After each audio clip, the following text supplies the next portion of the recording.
The judging panel of Strictly Come Dancing is once again under scrutiny, this time from one of its own former professionals.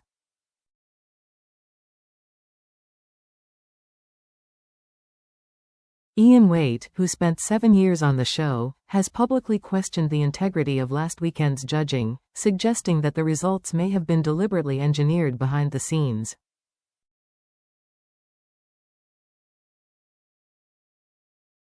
His remarks have reignited a long-running debate among fans. Is Strictly really a dance competition, or has it quietly become a popularity contest? Ian's comments follow a controversial leaderboard outcome that saw George Clark and Alexis W.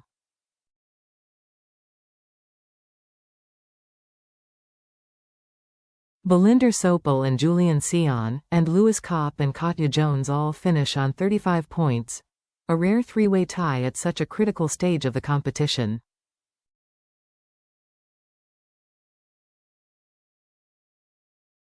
According to Ian, the joint tie at the top of the leaderboard fundamentally altered the outcome of the night.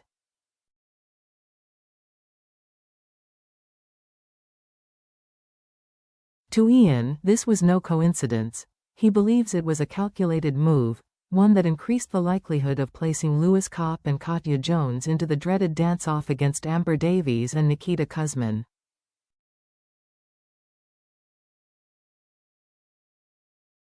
Speaking in connection with Zingo Bingo, Ian described the scoring as very cloak and dagger, a phrase that immediately caught the attention of fans and media alike.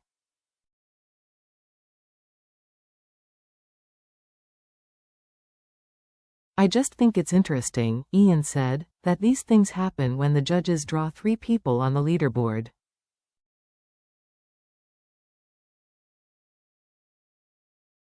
He explained that if the judges' scores had been distributed differently, if even one couple had been separated from that three-way tie, the results could have changed dramatically.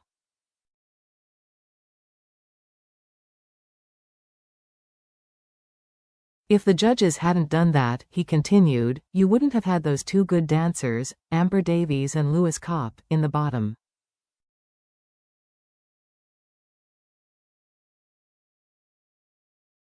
You might have had one of them there, but you wouldn't have had both of them. For Ian, this raises uncomfortable questions.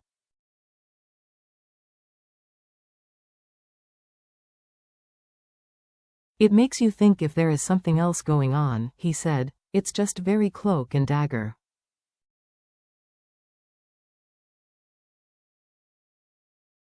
This is not the first time Ian has voiced concern about the balance between judges' scores and public voting.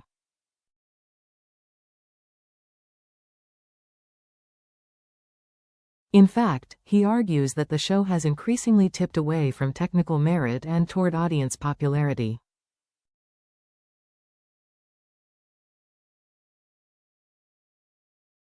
It's an unfortunate situation, he said, but I've seen it before, where couples draw on the leaderboard, and then everything comes down to the public vote.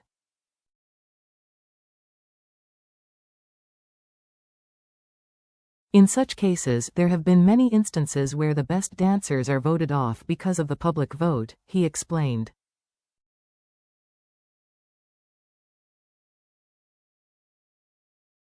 Ian believes technical excellence can become irrelevant, and that happened again at the weekend with Lewis.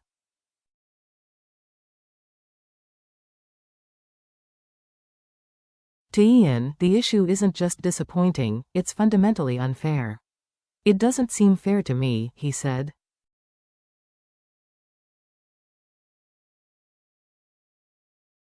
Perhaps the producers need to address the balance, because it becomes more of a popularity contest than a contest based on skill.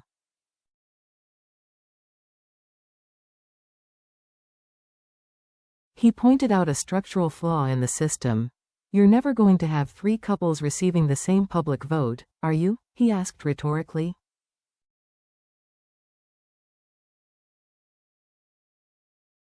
So the couples who are already popular will always have an advantage. Ultimately, Ian's fears played out exactly as he predicted.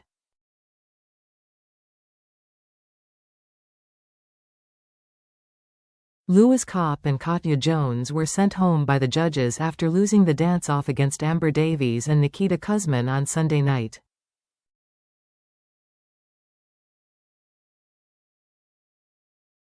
While Amber and Nikita survived, the outcome left many viewers questioning whether the strongest dancers truly stood a fair chance.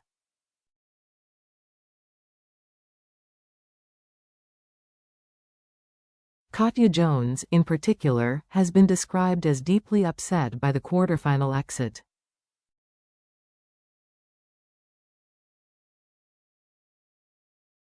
After weeks of consistent performances and strong technical delivery, their departure felt abrupt, and to some, unjust.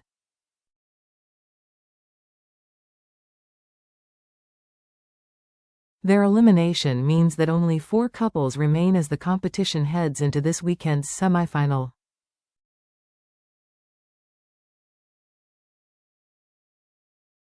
The remaining contenders, the couples still battling for a place in the final, are George Clark and Alexis W. Balinder Sopel and Julian Sion Amber Davies and Nikita Kuzmin Karen Carney and Carlos Gu. This week comes with no specific theme.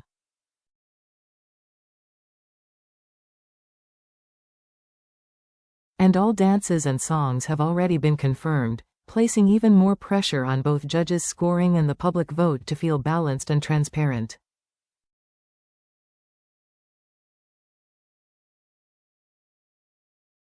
It's a production now. Ian's critique extends beyond last weekend's results.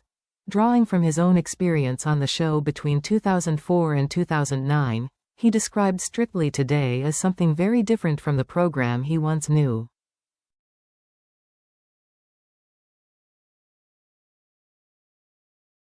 According to him, modern contestants have far less creative control than before.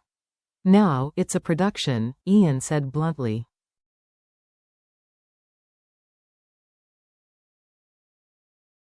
They decide exactly what dances you're doing all the way through, he explained. It's very different from how it was when I was on Strictly.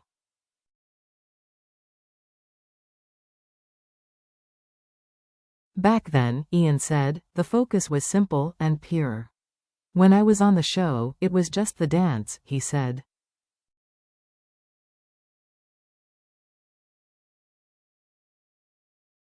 You were given a dance, and the professional had to do all the choreography.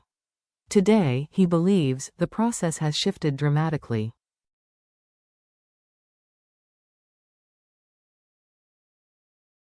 The professional's involvement is just that little bit of choreography in the middle, Ian explained.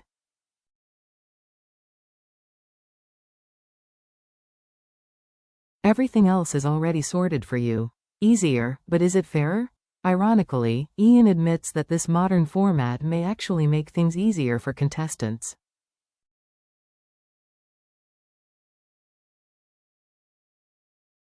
When you've got all the bells and whistles going on around you, he said, you're going to look much better.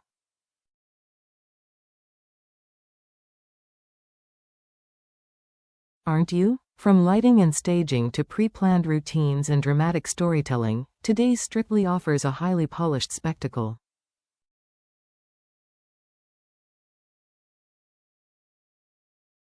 But it's great, Ian added, carefully tempering his criticism. Still, the underlying question remains unresolved. Does this polish come at the expense of fairness? A debate that refuses to fade. Ian Waite's comments have once again pulled back the curtain on a show millions love, but also deeply scrutinize.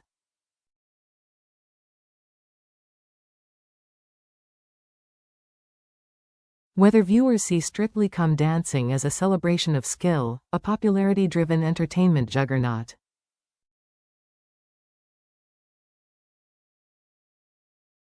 or a carefully managed production, one thing is clear: the debate over transparency, judging integrity, and the balance between performance and popularity is far from over.